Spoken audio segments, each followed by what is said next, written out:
Hello, everyone. Thank you very much for joining us here on the Valley News Now Network. Duke Schindler, not stream beginning soon, joining you here today, and we're going to be doing a little something different here on our social networks, trying to make a little light of things and keep things lighthearted and take things with a grain of salt with this new segment. We're here to just have fun, play a couple games, and if you want to participate in the chat, I will have that up and running. Make sure to drop some comments as we kind of get through this. This is the first time we're doing it. I'm going to call it Duke's Hangout Corner, or the Hangout Corner with Duke. But we're just trying to build this little community here. And what I'm going to do is take some of the more interesting headlines or crazy headlines that I see, grab the video, grab the script, try not to look at any of it, and then just kind of react to see how crazy it gets. And I'm kind of excited for that. But after that, we get through these, 4 stories or so. We'll play a couple games here online, and participation from the chat is very much encouraged here, especially as we get into those games. I got a couple really fun ones for us here to take a look and ponder over. So hopefully, I don't look too stupid here as we kind of do this segment, just kind of hanging out and having some fun here. So I guess let's get into it. We're going to start off with the first blind read of the day. The headline states, "The tortoise's great escape leads to slow speed chase." So let's take a look at what this is all about. So the script goes, a tortoise took advantage of some of Georgia's sunny weather this weekend. Here, let's bring up, yeah, there we go, that'll do. And then the large reptile got out of his enclosure at an area high school and started to wander around on Sunday, according to the Hinesville Police Department. First and foremost, I need to know what is going on with having a tortoise at your local high school, area high school. I wish we would have done that back in Albany. That would have been a lot of fun.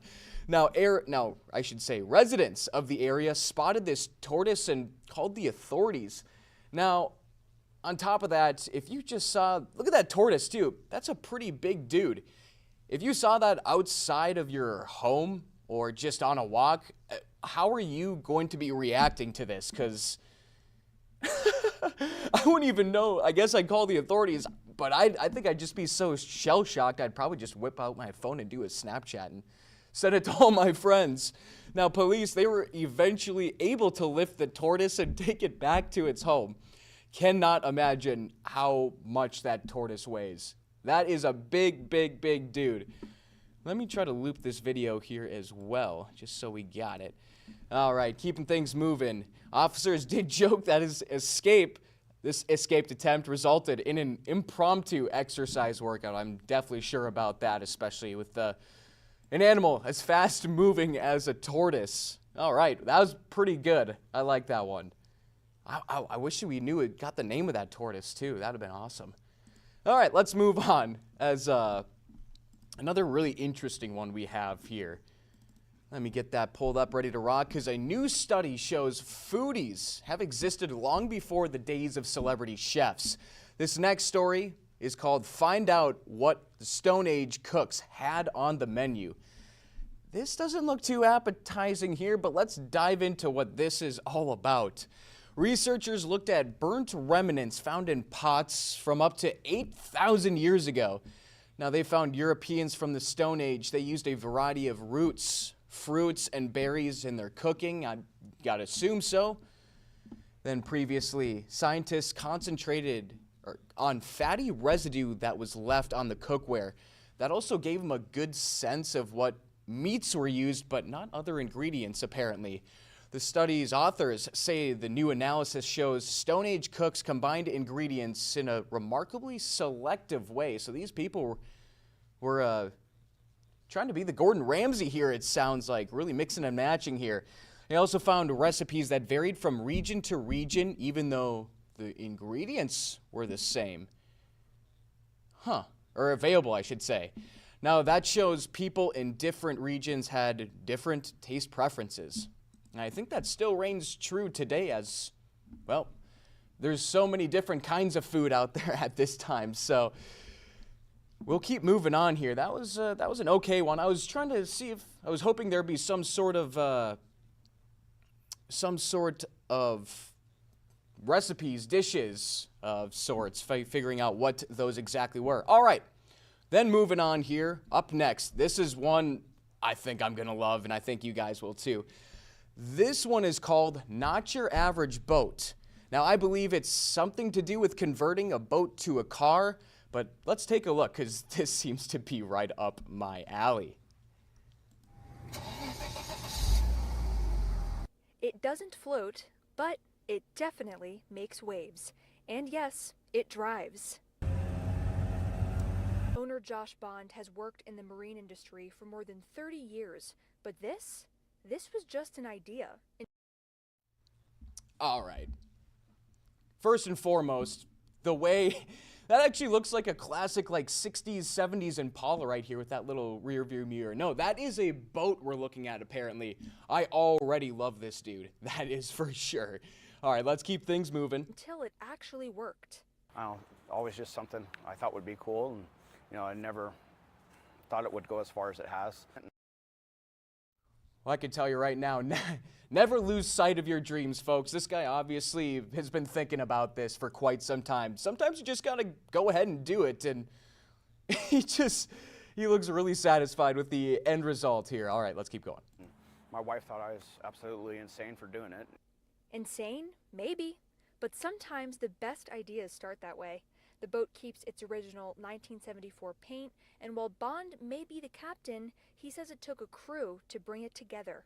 From decals to custom upholstery, local hands help turn a car and an old boat into Southern Colorado's newest roadside attraction.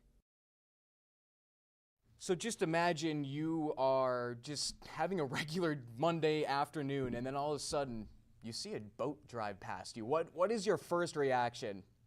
I don't even know what that would be. I would probably end up getting home, texting my group chat and being like, guys, I'm not even kidding. I just saw a boat on the road. And I like it even more. Apparently it's a 1974 boat that was made into that 1994 Volvo. Hey, like I said, if you got a dream, go ahead and do it. Perfect boat weather. Thank you.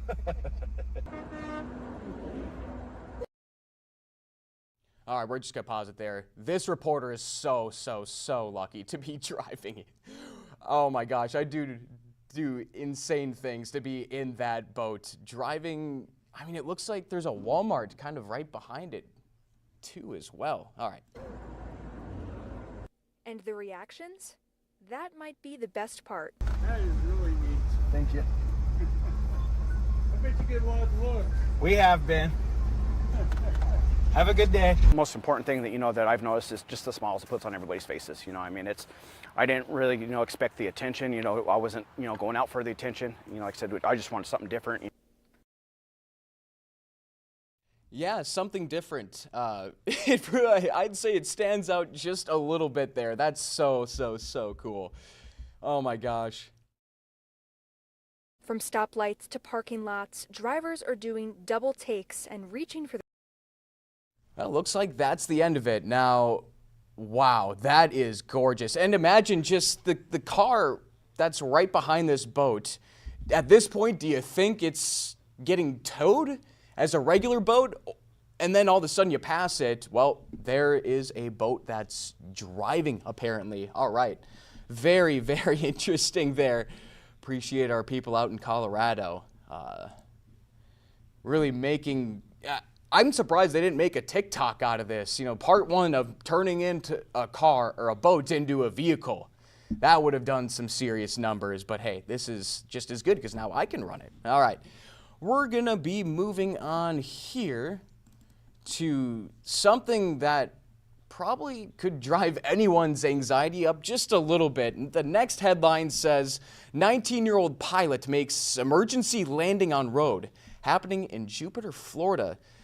I don't know why I'm nervous for this one, but let's take a look and see what's going on here. Oh my, I already don't like it. All right. A rare sight on a stretch of Jupiter Road, caught on camera by bystanders. First time in my life actually saw such a crazy thing. This cell phone video from drivers along Panic Lane along West Indiantown Road shows the moment 19-year-old Nico Bray made a life-saving decision not just for his own, but for his passenger and the bystanders below. No way. No way. How? Oh, no. That is like Final Destination we're talking about right there. And when if you're even the pilot, not even the drivers, if you're the pilot, I mean, I'm pretty sure that's what you're supposed to do if you're in danger. You need to find a safe place to land, which is usually a road. But man, oh, the blood and sweat would be pumping straight through. Happened so fast. Bray, an experienced pilot, says he trained for moments like this. He was flying over Jupiter just before 2:30 when his plane lost power, forcing him to make a decision he hoped he'd never have to make. Traveled down this road hundreds of times, and turning it into an airport for the day was not what I was expecting to do. The reality. At 19 years old, too, nonetheless, I definitely was in college doing some rapscallion things at this time, not driving planes around Florida and landing on busy roads. Oh my goodness, especially if you have a passenger in there too. I feel like I'm sweating right now. Dead end as Bray realized he had lost engine power. And it hit me like, no, this is real. Like, I actually don't have any power to climb right now. I started looking at the ground immediately, find a spot to land, and once you're in that position, you just execute. Composure is absolutely off the charts with this guy. I don't even think I could pull this off. Had to act fast. Spotting Indiantown Road below, he lowered the plane and saw what could only be described by some as a guardian angel. He was in a truck and he was slowing people down. If you're watching this, thank you, sir. Just backing it up a little bit there, if you're just this car kind of above me right now, what is actually going through your head? I mean, I've seen like planes be flying very low because, you know, a major highway is closer to an close to an airport, but nothing like this. There's got to be something that goes off in your brain that says this plane is not supposed to be flying this low right now. Slowing people down. If you're watching this, thank you, sir. I really appreciate what you did. As a flight instructor, while he's trained for emergencies like this, he says facing it in real life is a whole different ballgame. His mother rushing to her son's side. And it was at that moment, Bray says, the seriousness of what just happened hit him. It's nothing without your family, you know? Never take it for granted. You never know when the last day you get to talk to your parents or your family will be. So when you get that time with them, enjoy it. Talking about the pride you have in your son, right? Just so much pride. But mostly, thank God that he's okay. Very heavy ending to that story, but really puts things into perspective how it doesn't hit you right away, right? You have this life-changing decision that could go one way or the other. You execute it, you get it done, but then it hits you and you're like, how, why? I'm glad I'm here. Like, I'm glad we're all safe. That is a really cool story, and I'm glad that turned out for the better because that is a scary situation, whether it be a driver, whether it be the pilot, the person, the passenger in the plane itself, or just anyone that's related to anyone that was involved with this can turn into a really heavy thing. All right, well, that was quite the ending to kind of taking a look at some of these crazy videos we have. But something else I've been excited for as well is playing some games with you guys. You know, I can tell you right now, or I brought this segment up really as a joke to start off with. You know, let's see what reactions I can get by doing this, you know, whatever. And then everyone in the newsroom thought it was a really good idea. So, hey, here we are, and now we're playing Would You Rather. All right. This one, we'll start it off here. Let me know in the comments what you would pick as well. This is quite the question right away. Be stuck on an island with a killer or stuck in the ocean with hungry sharks. I do not want to be in a big, giant ocean where I know there's hungry sharks around. If you're stuck on an island with a killer, well, at least you can find other spaces. At least you can find an area to hide out in or just keep it low. But if you're in the middle of the ocean, you're kind of just a sitting duck, no pun intended. Boom. That makes a lot of sense. 83%. And look at those votes, too. 280,000. Oh, wow. Skip. All right. What is this? All right. Let me change to normal here. Drive a race car or fly a helicopter. I grew up watching a lot of NASCAR myself. Dale Earnhardt Jr., thank you very much. I still have a cardboard cutout of him at my parents' house. Or fly a helicopter. I think it would be cooler to fly a helicopter, but I would rather drive a race car because heights are kind of sketchy to me. Let's see what the results are. Boom. That's surprising. Okay. Maybe we got a lot of people scared of heights here. Starting off this one. Have someone offer to pay for your least favorite drink or spend your own money on your favorite drink. There's nothing worse when you run into a situation where someone gives you something and you don't really like it. And then it's just like that awkward, like, hey man, oh, that's so nice of you. Thank you for thinking of me. This is a present. Not really mentioning if it's a great present or not. You're just kind of sitting there like, yeah, man. Oh, I appreciate that it's free, at least. So yes, spend your own money on your favorite drink, and that makes a lot of sense. 76%. Be tall because of a long torso, or be tall with really long legs. I feel like that doesn't matter to me whatsoever. Never really thought of it before. Be tall because of a long torso or with really long legs. I guess I'll go long legs. I don't know. That's kind of an odd question. I'm going to move this over just a titch for us. All right. Work as a secret hotel guest or work as a professional traveler. I don't know what a secret hotel guest is. If anyone knows in the comments, please feel free to drop it. Work as a professional traveler, because I don't know what secret hotel guest means. Unless you start traveling around to different hotels, but then it's just a hotel room at the end. You know, I'd rather do an Airbnb or something of that sorts. Live in a house with 1,000 rooms or live in a 2-room apartment. That house is way too big. 1,000 rooms? Oh, lost connection here. And we're back. Oh, let me get this over. Boom. Now we're back in action. All right, live in a house with 1,000 rooms or live in a 2-room apartment. I can't imagine how big a house with 1,000 rooms would be. Probably massive, so we're just going to go with the 2-room apartment. All right. Play video games as much as you want on an old console or have 1 hour to play on the coolest new console. I pretty much have every console or almost every console there is, and I actually find myself playing more video games on the old console than I even do a PlayStation 5 or anything like that. Yeah. I could see why I would be in the minority there. Everyone wants the new and improved stuff. I like the classics. That goes almost through all media. I love that classic look. Next one we have, move to a different country every month or stay in the same country your whole life. I despise moving just about as much as the next guy. Let's just say that. I'll put that lightly. So we're going to stay, but then that means you can't travel. What do you do? Come on. Anyone that's going to pick Fanta over Sprite, come on.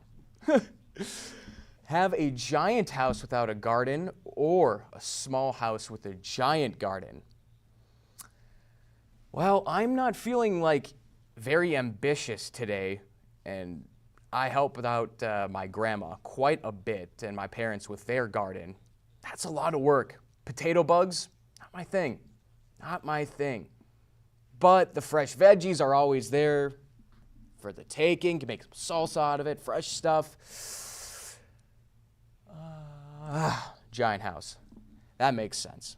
Everyone wants a giant house. All right. live in a place that's always dusty, or live in a place that's always humid? This is a great debate that I've had with a lot of my friends. Are you more of a Florida guy where it's really humid, you got storms, tropical storms, or a place that's always dusty like in Arizona, super dry? I used to live in Arizona myself, and I definitely prefer a place that is dry over humid. Because even when you're in Arizona and it's 110 degrees out there, if you can get under some shade, it really does feel 20 to 30 degrees cooler, especially if you have a little breeze. There's a little Arizona travel tip for you guys. Have a drone that flies, or have a drone that can go underwater. You know what? That's a good one. I mean, everyone has a drone, like every drone pretty much flies here, so, and there's not really much for airspace to explore left. I mean, we fly thousands and thousands and tens of thousands of flights around the world every day. So yeah, drone that can go underwater is gonna have to be the pick. We don't know what was the number, 95% of the ocean's unexplored, something like that. You gotta see what's down there at least. Get 50 watches or 50 suits. I don't wear watches. Guess what I'm sporting right now? A suit. 56%, that makes sense. You never know when you need one, you know? All right, have a gaudy, tacky looking living room or an ultra minimalist decoration. Ooh.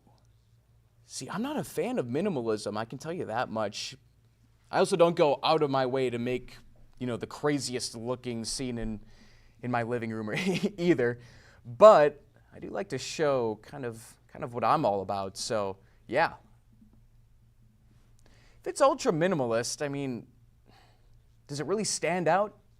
Eat a cookie, eat a brownie. Cookie. Really? Brownie, 58%. All right, we're going to do a couple more here, move on. Eat only savory pies for the rest of your life, or never eat pie again, even on the holidays. I only have pie really, once or twice a year? And it is on the holidays, to be fair, but I don't want to eat a pie every day. Oh, that makes my gut rot. All right, perfect. Let's move on here to one of my favorite games. It's going to be the Immaculate Grid. I don't know if anyone's ever played this before, but it's kind of matching up.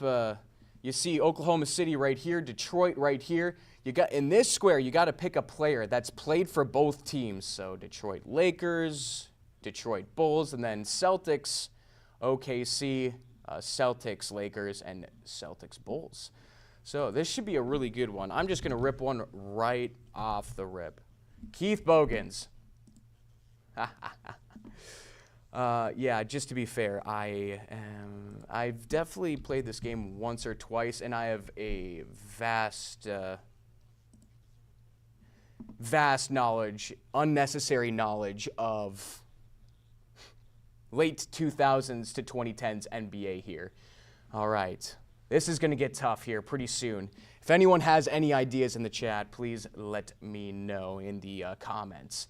All NBA for Oklahoma City. And what we're trying to do here is figure out who's the most intricate player. You see the percents down here. That's how many percent of people actually guess that person for that square. So we're trying to think of some really, really deep cut NBA players here at this time. All NBA for the Oklahoma City Thunder. Now, I don't know if they're still counting the Supersonics as part of this. Technically, they are the same franchise, but I'm not quite sure if they're going to accept. You know what? Let's just test something. Detlef Schrempf. There you go. All right.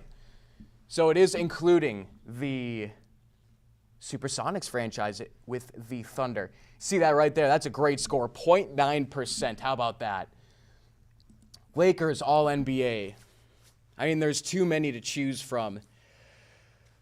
Oh, I kind of want to go Michael Thompson on this, but at the same time, where do we go? There's so many of these players on the Lakers, especially in those 70s and 80s, even 60s. I wonder if Wilt. I feel like that's too obvious. You know what? James Worthy. Boom. 8%. We haven't even hit double digits yet. And then Chicago. I don't think Zach LaVine would be on there. That would have been a good pick considering the team they had. Horace Grant would be quite an interesting... I wouldn't think he would be all NBA, but you never know. Never know. Horace Grant. Let's just... You know what? Let's try it. Ugh. All right. Dennis Rodman it is. Unless Derrick Rose, All-NBA. You think Joakim? Noah made All-NBA? Aha! 9%. All right. Now we go OKC Celtics here. Okay, this is going to be a tough one. This is going to be very, very, very, very tough. And when you get into the games like this, there's so many options out there that you forget about the easiest ones. And I'm sure most of the names I see here when we wrap this up won't be like easy to remember, but all right. Celtics Thunder. If anyone has any ideas, let me know in the comments. Oh boy. Thunder players. Man, that's going to be a tough one. Even Detroit. Is there anyone from the Sonics that ended up in Detroit? Not that I can think of. Not even really for the Celtics either. Shrimp never went there. Ooh, this is going to be a tough one, guys. Come on. I don't think Courtney Lee played for the Lakers. But something's telling me he might have. Oh. No, Josh Smith did not play for the Lakers, okay. We're struggling here. We hit a snag. Celtics, Lakers. That should be an easy one, really, but I think the franchises disliked each other so much back in the day that it's really hard to think of someone really intricate from those old days. Now, Gerald Green, he wasn't a Laker. Al Jefferson wasn't. Man, this is going to be a tough one, guys. Holy buckets. Then OKC, Detroit. Man, I know I'm just going to start kicking myself here in the end. Tobias Harris did not play for the Thunder. No, he did not. Oh, this is going to be tough. Tayshaun Prince never played for the Lakers. No. Man, this is going to be a tough... Oh, I actually got one. How about this? Come on. We did hit over the 10% mark there. That is A-okay. Celtics, Lakers. Come on. What do we got here? Man, this is going to be a tough one, guys. I don't know if I can make this one out. I know there's going to be way too many names when we check them out that's going to be very obvious. Gerald Wallace did not play for the Lakers, not that I know of. Oh, boy. I know there's going to be so many players under Lakers Celtics here. OKC, Detroit. Is there anyone that I can think? Patrick Patterson? No. Nah. Ooh. Now, I feel like there's a really...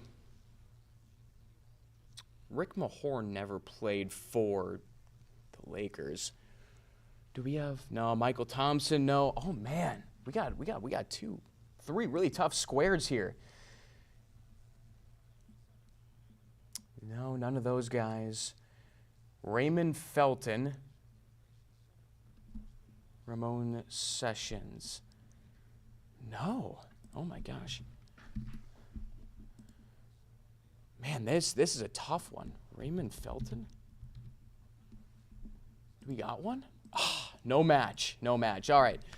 Let's wrap this up here. Let's get something good. Detroit, Lakers. I'm I'm looking. This is tough. This is tough. Courtney Lee comes to mind, but I don't think he... Let's take a peek. Unbelievable. All right. Let's take a look at some of these. Wow. Only 42. That's crazy for the rich history of even the Minneapolis Lakers, Boston Celtics going to Los Angeles. There's only been 42 players in the NBA ever that have played for both teams. All right. I need to take a look now. I should have known. Shaq. Gary Payton. Rajon Rondo. I knew I was going to kick myself on that. Vander Blue, what a name. Avery Bradley, how could I forget? Oh, he was so nice back in the day. Unbelievable defender. Marshawn Brooks, of course. Rick Fox, okay. Mike Muscala, Minnesota native. Don Nelson, oh, that's a really big throwback. Gary Payton, of course. Rajon Rondo. Matt Ryan, former Timberwolves great Matt Ryan, to Basketball Reference. All right, this one's going to be bad. I already feel it. Dennis Rodman. Rodman? He did play for the Lakers. Ooh, DJ Augustine's a crazy pull. One season on each team. Malik Beasley, yep. That should have been something that popped in my head absolutely right away. Avery Bradley again. Ooh, I gotta play NBA 2K13 again and just go through the rosters. Kwame Brown, Stephen A. Smith's finest moment. Reggie Bullock, I think Reggie Bullock bought his own island. Caron Butler, Jose Calderon, oh my gosh, Contavious Caldwell. There's too many names on here. Spencer Dinwiddie, how could I forget?